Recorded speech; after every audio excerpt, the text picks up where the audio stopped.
বাবা বাবা, তুমি কি অসুস্থ? না বেটা, আমি আলহামদুলিল্লাহ সুস্থ আছি।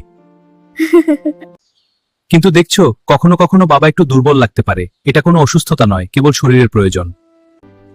তাহলে আমি তোমার পাশে থাকবো, যে কোনো কষ্ট থাকুক না কেন, আমরা একসাথে থাকবো।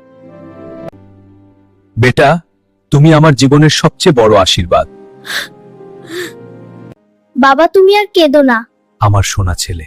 সেদিন থেকে ছেলেটি বাবার প্রতি আরো যত্নশীল হলো। আচ্ছা বাবা, আজ কি বার? সোনা ছেলে, আমার আজ জুমার দিন। আচ্ছা বাবা, মসজিদে যাব কখন? এই তো একটু পরেই। আচ্ছা বাবা, তাহলে আজ আমাকেও তোমার সাথে মসজিদে নিয়ে যাও। আচ্ছা ঠিক আছে। সত্যি? হ্যাঁ, চল। যেতে পারবো। বাবা, মসজিদটা অনেক সুন্দর। হ্যাঁ, সত্যিই সুন্দর। Grandpa, I love walking with you. I love it too, beta. It's our special time. Can we go to the big tree? বাবা, আজ থেকে আমি সব সময় তোমার সঙ্গে মসজিদে নামাজ পড়বো। আচ্ছা ঠিক আছে সোনা।